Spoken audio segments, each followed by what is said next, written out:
So thank you very much, everyone, and welcome to the first webinar session that the FRLD Secretariat is conducting to provide more further information regarding the Barbados implementation modalities, which is the startup phase of the fund. As many of you may know, we were able to launch the call for funding requests for the Barbados implementation modalities, which we will call the BIM, at COP30. And since then, we've been preparing engagement sessions, webinar sessions with countries as well as access entities to provide further information and guidance as we navigate through the next few months. So today I'm joined by Secretariat colleagues, and I will introduce them one by one. You see them on the video. Of course, we're joined today by Mathilde, who is our Deputy Executive Director of the FRLD Secretariat. As well, we are joined by Jackie Musitwa, who is our Program Manager for the Board Affairs and Governance. She is joined by Nastia, who is supporting the Board Affairs and Governance as well. And we have Andre, who is our Program Manager of Resource Mobilization, Communications, and Partnerships. And from my side, so I am Ji-Hye Kim. I am the Program Manager for Programming and Country Engagement. And I'm joined by my colleagues Zoha and Elisa, who will also be presenting and supporting this session today. So before we begin, just a few quick housekeeping notes, and I will try to read through them very quickly, but in case any questions, again, you can ask us on the chat box. So today we have French and Spanish interpretation that is available. So you can go to the bottom left corner of your screen and you should see a globe. And when you click it, you can select your preferred language, English, French, or Spanish, and you can follow the interpretation accordingly. All participants who join are muted by design just to avoid any background noise. We will have 2 question and answer segments. So during these times, please raise your hand if you would like to ask a question, and the organizers will unmute you and also allow you to turn on your camera as well. You are also welcome to type your questions in the chat at any point during the session. So our colleagues here will be monitoring the chat and responding to some in the chat box, and then others will also be announced during the Q&A based on timing that is available.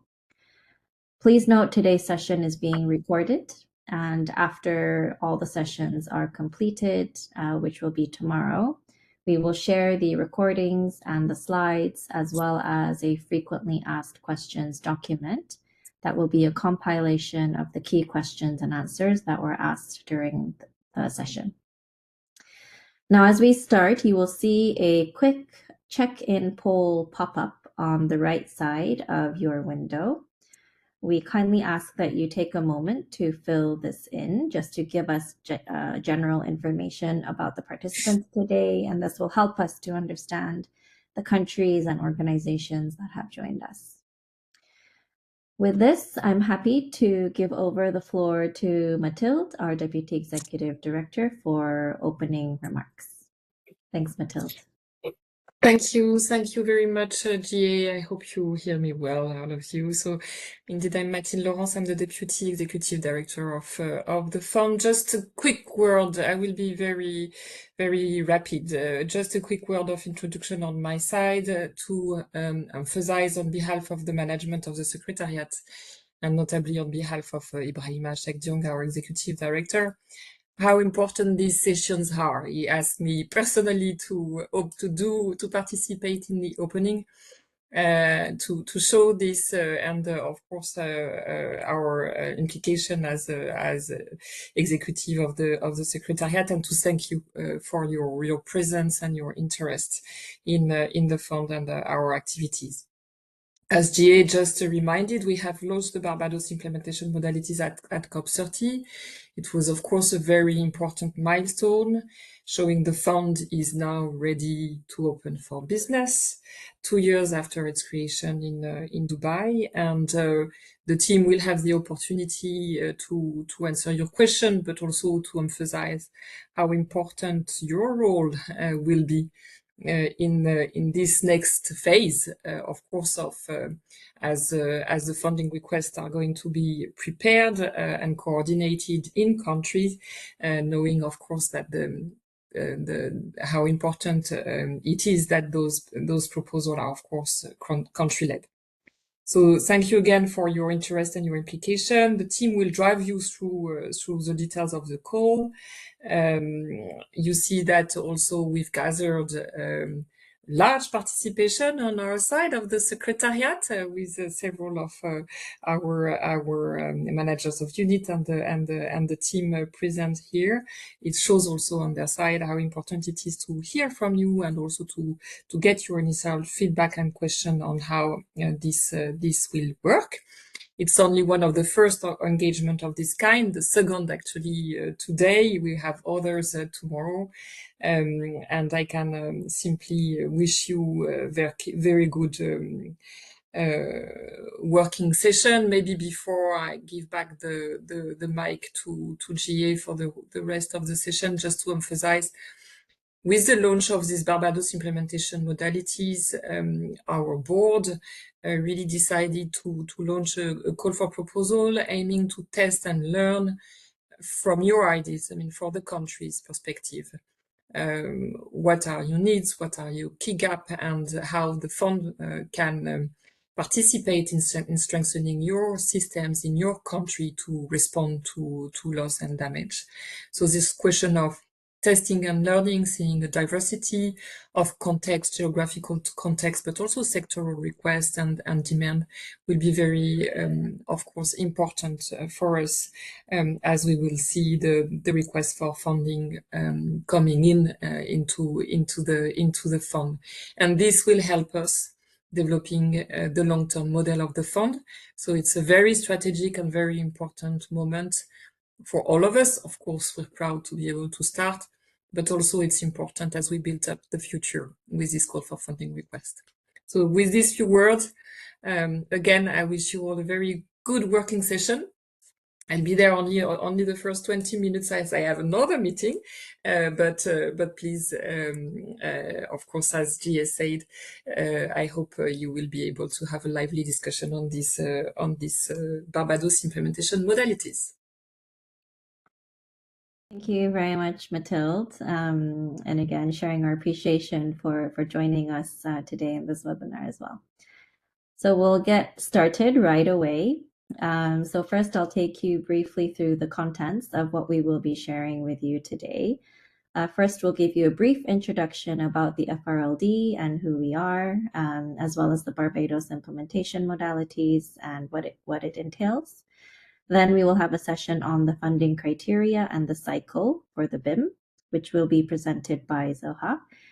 Following that, we will have a 20-minute question and answer session, which will be moderated by our program manager, Andre.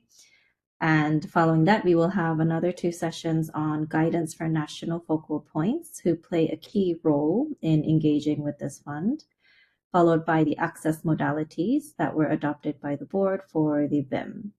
Lastly, there will be a quick slide on the future engagement and outreach plans, which will show you very broadly how we will plan to engage with you continuously throughout the course of next year, which will be important as the board continues to make policy decisions and provides further guidance as we go. There will be a final question and answer session at the end where you will also have the chance to provide any final questions of the session. Going directly into the introduction. So FRLD is an operating entity of the UNFCCC, and it is the newest kid on the block in terms of the multilateral climate funds under the UNFCCC. I won't go through all the details, but just to say this fund was established in 2023 and it was operationalized with a board and a secretariat.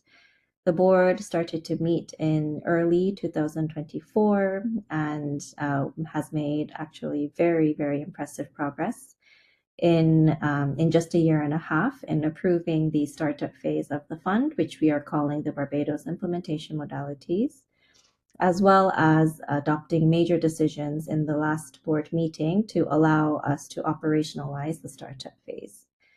Just a quick recap of the mandate of the fund, which is to assist developing countries that are particularly vulnerable to the adverse effects of climate change in responding to economic and non-economic loss and damage associated with the effects of climate change.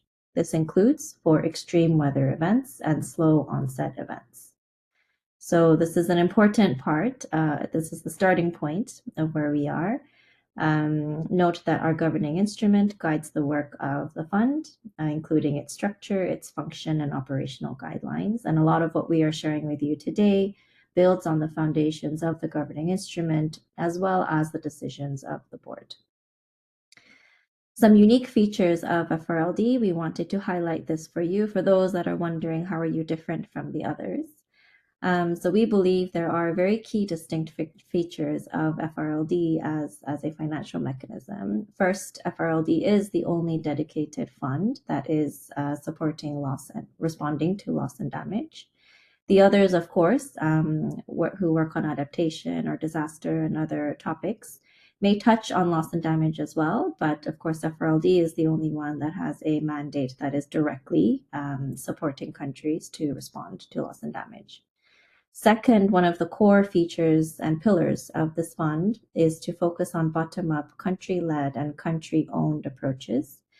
And the logic behind this is to provide a model whereby the top-down structures of having rigid, thematic areas or rigid criteria is now flipped upside down, where we actually are looking to the countries to tell us as a fund on how they view loss and damage, how loss and damage can be responded to in the context of each country, and what would be the best approach for doing this. And this is under the understanding that there is no agreed definition of loss and damage. And from our engagements and conversations, we understand this is seen and experienced differently in many different contexts. So the bottom-up approach for the FRLD is very key. The third is on direct access, and FRLD has a mandate to ensure that direct access is one of the core functions and the core access modalities of this fund. There are other funds that also do direct access, and I will just say that the FRLD, I believe, takes a step further in from what other funds have done in exploring the pathways for allowing national ministries and national governments to have direct access to funds. So this modality, we will give you a little bit more information on this in the subsequent sessions, but just to say this is also a unique feature.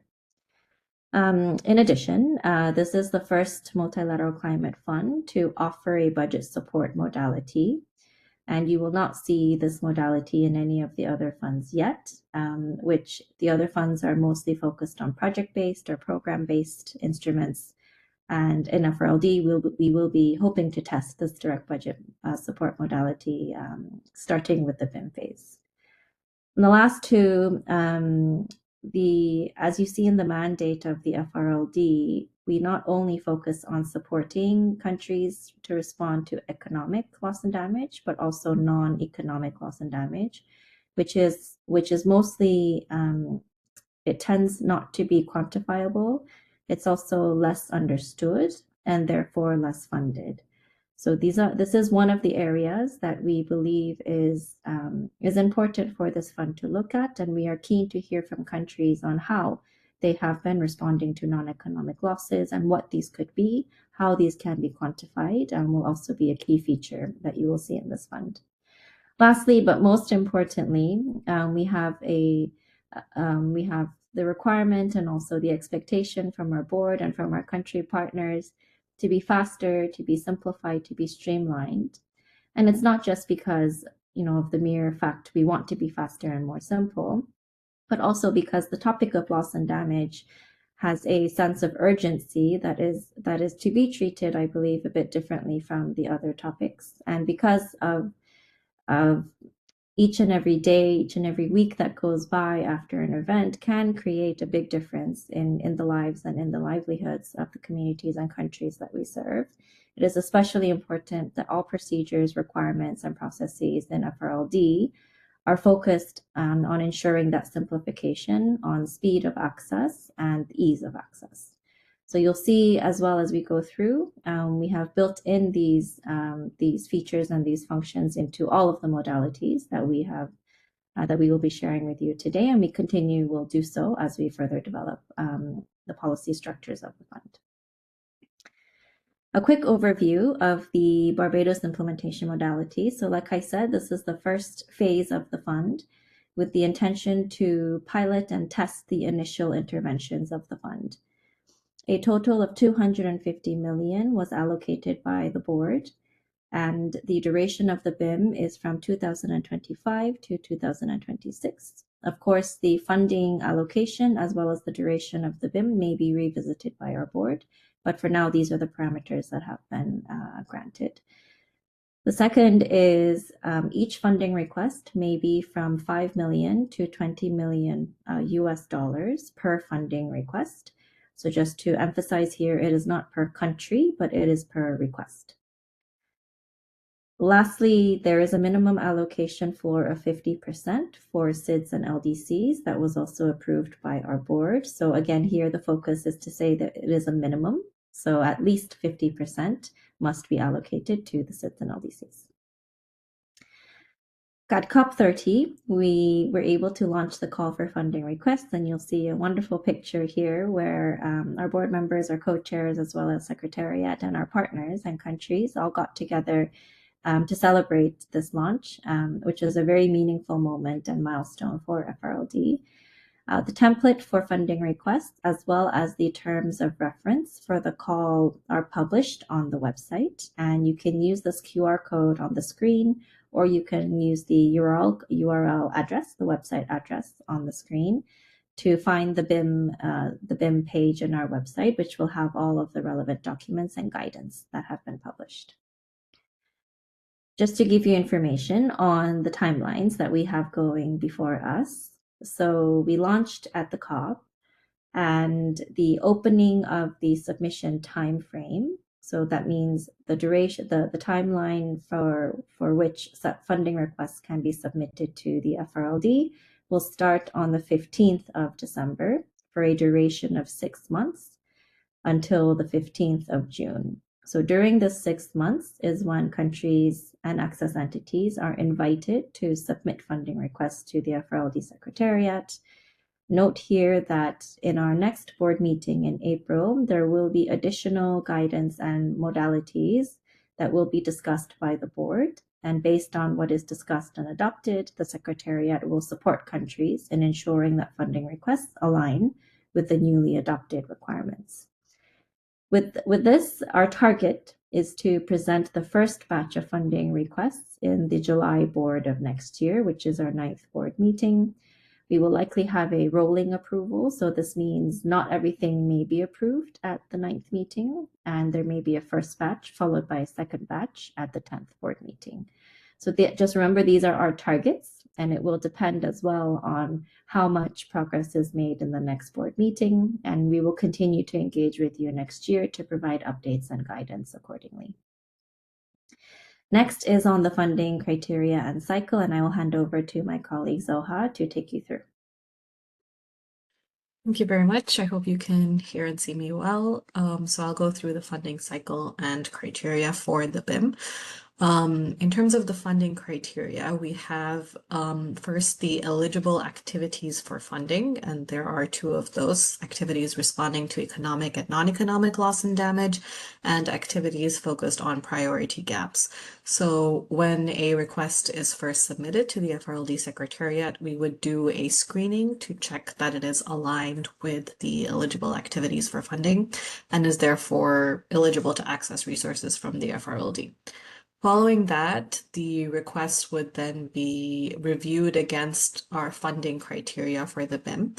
These are 3 funding criteria. The first is bottom-up, country-led, and country-owned approaches, which, as Jihei explained, is really a core principle of this fund. The second is expected results and impacts for responding to loss and damage. And the third is complementarity and coherence at the national level. And I will explain all of these in a little bit more detail as well. So starting with the eligible activities for funding, understanding that loss and damage as a concept and responding to loss and damage is not necessarily well defined, and there are a lot of overlaps with, for example, adaptation, disaster risk reduction, humanitarian measures. We really rely on the countries to tell us what their needs and priorities are when it comes to responding to loss and damage, and really what types of measures that they think required support from the FRLD, because this is really the first time we have dedicated support for responding to loss and damage. And so we are really keen to learn from the countries themselves what responding to loss and damage on the ground actually means. So this is why these activities are quite broad and include both economic and non-economic loss and damage, include extreme onset events such as floods, but also slow onset events such as sea level rise.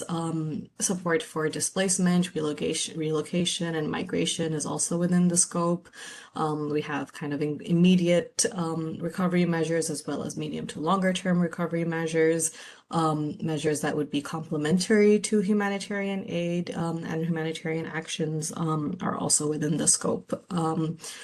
Ultimately, we also have the second category of eligible activities, which is on activities focused on priority gaps. So we really want to understand across the landscape of institutions, what are other institutions funding and what is not being funded that is a core need as a result of climate-induced impacts and climate-induced loss and damage that countries would require support from the FRLD to address. And again, because we are a loss and damage focused fund, the climate-induced aspect is also important, that we would like to respond to impacts that are as a result of climate change.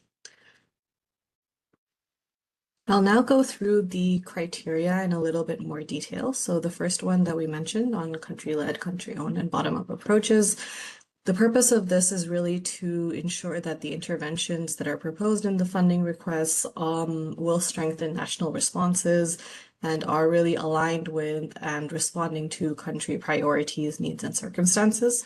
This also includes the needs and priorities of climate vulnerable communities. And therefore, we will also be looking for meaningful stakeholder engagement and bottom-up processes that involve different groups, including vulnerable groups, in designing and preparing the funding requests.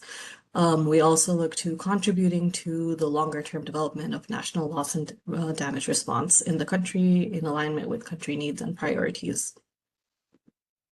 The second criteria on expected results and impacts for responding to loss and damage really focuses on, having measurable results for responding to loss and damage, including for the country and again for the most affected vulnerable communities.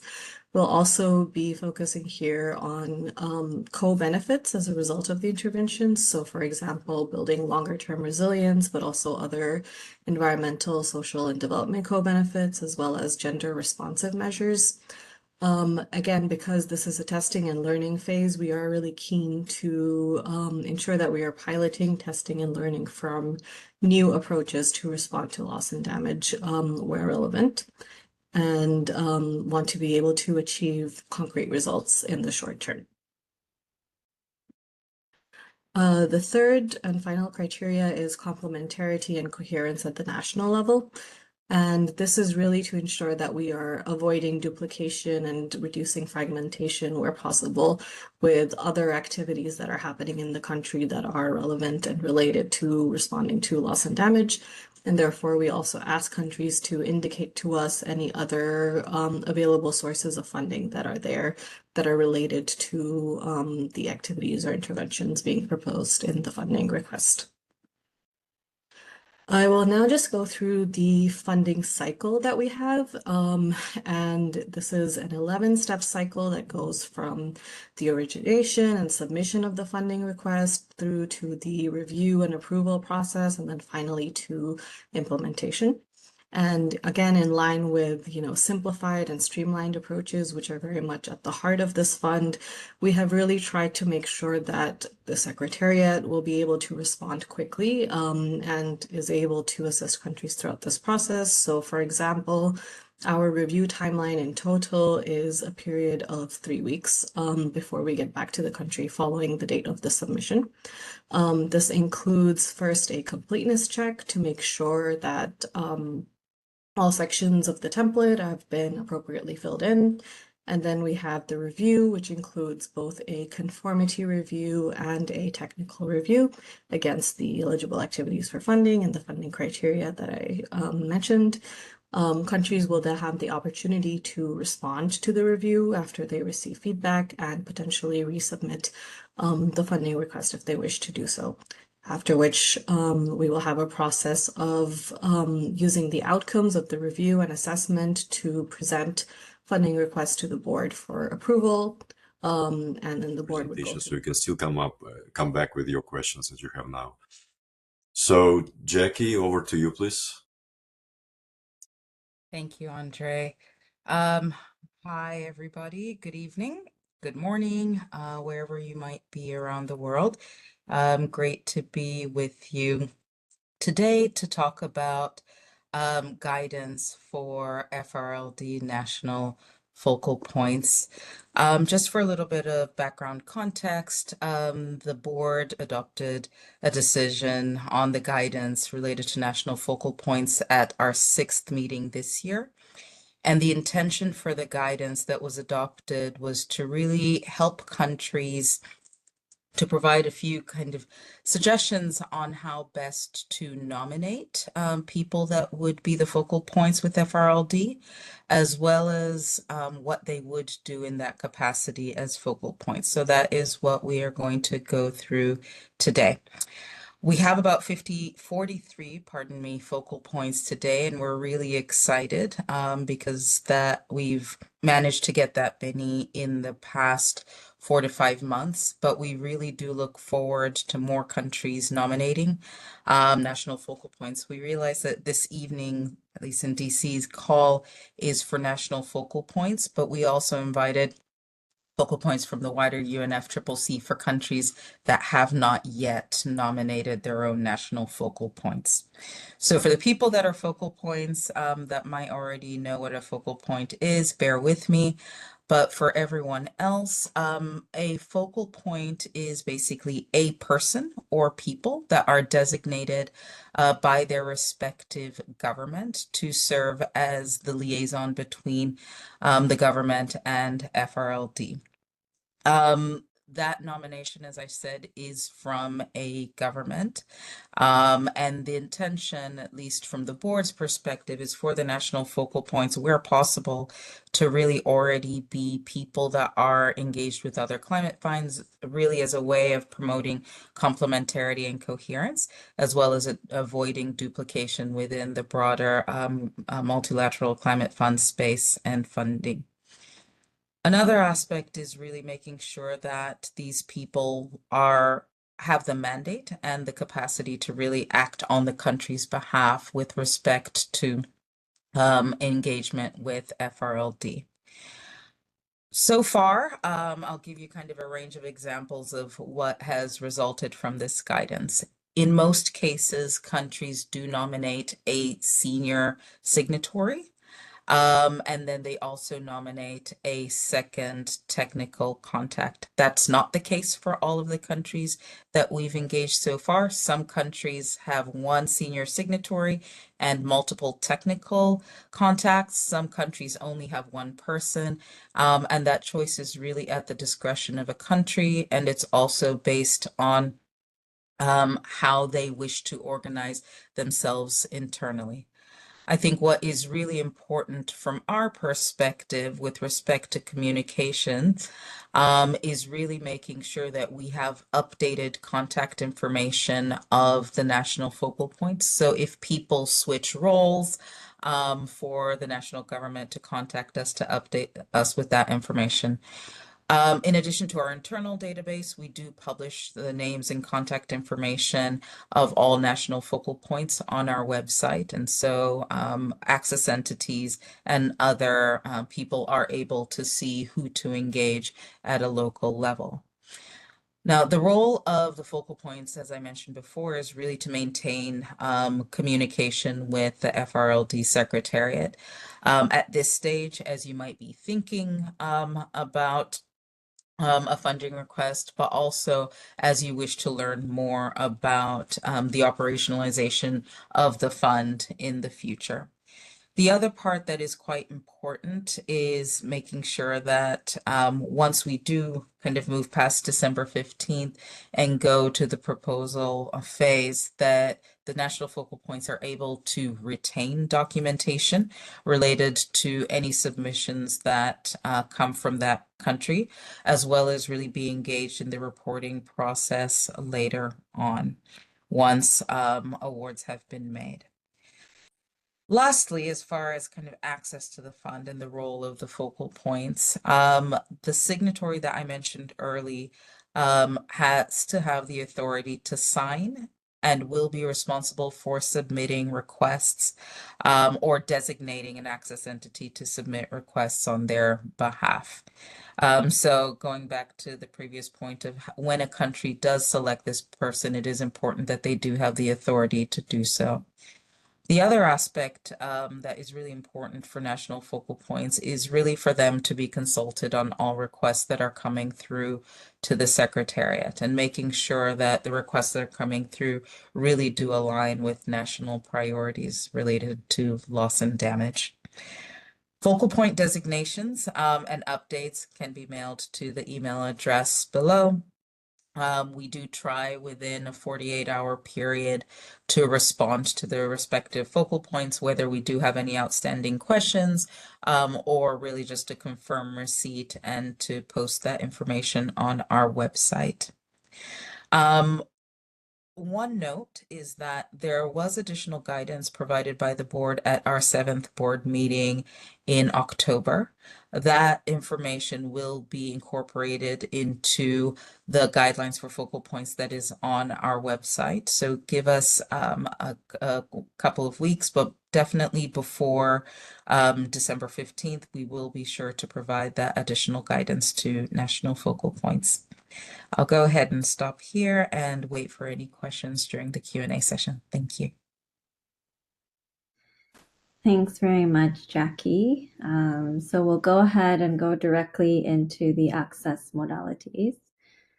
So there are two different channels of access that have been adopted by our board for operationalizing the BIM. What I will say before we get into the details is, of course, access is about who can access and how.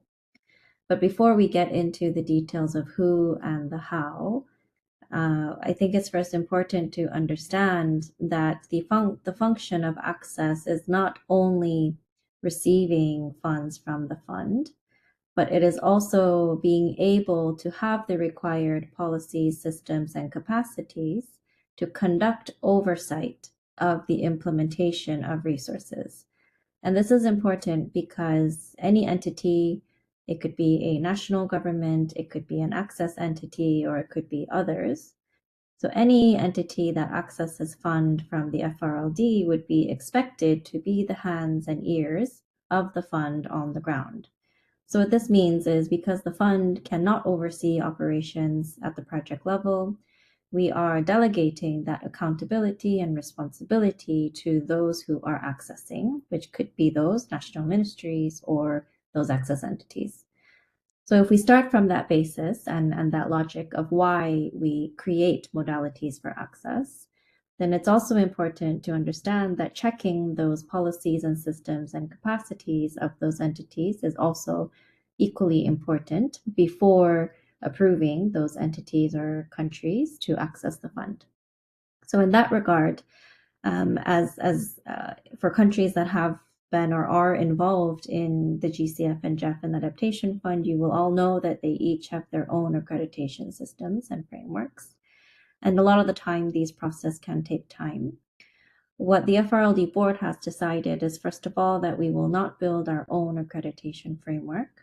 However, we will rely on the accreditation systems and processes that are already being conducted by those 3 other funds. So this allows already an expedited entry of entities that are already operating in the context of those other funds. Now, the same question can be said for direct access and developing the modalities of how we assess the policies and systems and capacities to have the functional equivalent features and functions that we would require to conduct oversight is something that is not yet fully developed and adopted by our board. So I'll explain this direct access modality first to you, and then we will go into the access entities. But first of all, for direct access, the board has adopted a modality called direct access via direct budget support. And this can be delivered through national governments, which is the first channel you will see on screen, or it can be through in partnership with MDBs accredited to the AF, GEF, and GCF. Now, what this means is that countries may select either to access directly through a national ministry in the government, or in case they would like to partner with an MDB who already has existing budget support programs, they may do so, and they can choose from the MDBs in the list of accredited entities for the AF, GEF, and the GCF. So with these 2 channels, the channel regarding the national governments is the one that is still under development. And the reasons for why it's under development I just shared, we are still discussing with the board, and the board will be considering the modality for how we will assess the standard systems and policies, as well as developing and approving the risk management framework for direct access, as well as the other access modalities that I will share with you in a moment. So with that said, while this modality is not yet fully in place, we still welcome countries to submit funding requests for direct access through national governments. And you will see in our template, it's designed to be quite flexible to allow for a range of diverse approaches and designs for what direct budget support could mean in the country context. And as the board has not yet defined clearly what direct budget support modality would look like, in the BIM phase, we are hoping to gain those submissions from countries on what modalities would best fit their needs. And based on that, we will take this to the board based on the funding request that we receive. So I think another element is, as I said before, because almost week by week, there's changes that are happening and new guidance and new updates that are coming. And after every board meeting, we have a new set of policies and decisions. We will continue engaging with you to provide the relevant updates and guidance as we also progress in our maturity in building our policy frameworks, our risk frameworks, and the modalities for accessing. So while there's not a lot more information that we can present at this stage, we are committed to ensuring to keep you updated and we are also going to help countries apply the adopted modalities once they are adopted by the board. So with that said, the second channel is the access through accredited entities that are already accredited to the GEF, GCF, and Adaptation Fund. And the list of these entities was adopted by the board at our previous board meeting. It is also available in the same website that we shared with you. And it is a total of 173 access entities. Now, what we do want to clarify here, we got several questions around defining the terms access entity and executing entity in the morning. So we wanted to take the chance to clarify it here. Access entity is the entity that will be accessing the funds from FRLD as well as overseeing the implementation of those funds. Executing entities are those that are responsible for executing the activities during implementation. So those two functions are distinct, and the oversight role and the execution role always need to be firewalled. And this will become important, especially in cases where countries may decide to work with access entities, while also asking that same organization to execute the activities. So if that happens, then we would also expect for a clear description of the firewall between those that are overseeing the implementation and those that are actually executing the implementation. And this is also to avoid issues of conflict. So those two terms we wanted to clarify, so there's no confusion on those layers. In terms of the access entities, the board has approved the list of 173 accredited entities to the GEF, GCF, and Adaptation Fund. And in the context of FRLD, we call these entities the access entities. However, these access entities must meet 5 different conditions before they can be eligible to access. And you will see the 5 that are listed here. I won't go through all of them, and we have a separate dedicated session with access entities tomorrow, which we will do a bit more of a deep dive on these. But basically, the logic behind this is that because we are relying on the accreditation systems of the other 3 funds, the decisions that are made by those funds to accredit the entities through certain limitations or through certain durations. For example, they may only be accredited for a duration of 5 years, or they may only be accredited for a certain size of project or a certain ESS risk category, or for a certain financial instrument. So all of those conditions and requirements and limitations would also apply in the same way for FRLD. So this is very important when countries are looking at different access entities, also to make sure you discuss and confirm with the entity that they meet all of these 5 conditions before submitting the funding request to the fund.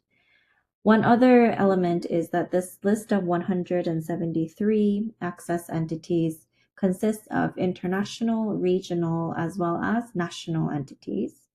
And in particular for the national entities, the board has guided the Secretariat to confirm with the countries that these national entities that may originally have been nominated for the GCF or the AF or the GEF, we would like the country to reconfirm that these entities are also endorsed for engaging and accessing the FRLD. So this will also be an additional element that we will check in the case of the national entities that are listed in this list.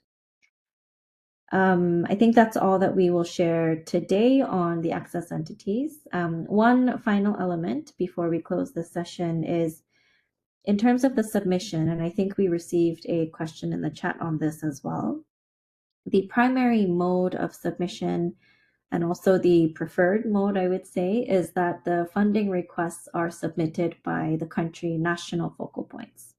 And this is exactly why we had that session with Jackie, who took through us the process and the requirements for focal points, because always the starting point needs to be the country, and FRLD, its primary engagement, will be with the countries. So whether or not you are applying for direct access or whether you are accessing through an access entity, we would like the national focal points to submit the funding request to the fund. And in the funding request template, there will be an area where you can list the name of the access entity that you are working with. Now, there may be cases, of course, where the national focal points may make the decision to allow for the access entity to submit the funding request on their behalf. And if this is the case, then the access entity will need to provide a letter of endorsement that is signed by the national focal point, and it will need to be attached to the funding request that they submit to the fund.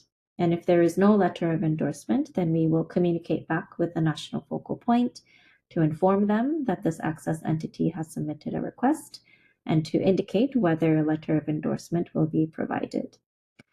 Another element that I wanted to emphasize is the intention of why we would like for national focal points to be more heavily engaged. And it is because, first of all, we believe in the coordination function of national focal points is very key in ensuring that priority requests and urgent requests are submitted to the fund for that country. We would like to avoid cases where there may be submissions from a variety of entities at the national, regional, international level that are submitted without the awareness of the national focal point. We would also like to make sure, especially during the BIM phase, noting the limited scale of funding, that those priority requests are prioritized by the Secretariat, which is easier if the national focal point indicates to us in their submissions. So this is the logic behind why the national focal point coordination and submission function is critical. But of course, they may delegate this function and this role to an access entity, which in case then they can indicate this in their letter of endorsement. We will be developing a template for the letter of endorsement. So please bear with us as we develop these templates, and we will circulate these in due course. As the last session, I will invite Zoha to come back in just to briefly take us through the planned engagement and outreach for next year. Thank you, Jihei. Yes, thank you. So just to go through the outreach plans. So in terms of online engagement, as mentioned, this is the first of hopefully a series of webinars that we continue to do with focal points and with access entities throughout early next year to provide further details on the guidance for submitting funding requests, which we plan to publish shortly once just before the call will open on December 15th, as well as more deep dive sessions on the funding cycle, the funding criteria, and the different access modalities, as well as the process that we will be following for reviewing funding requests once they start coming in. We also hope to hold regular Ask Me Anything sessions where we would essentially provide something like office hours where those who have questions can be dropping in and ask any questions that they would like. We're happy to also have bilateral meetings with those who have further questions as well.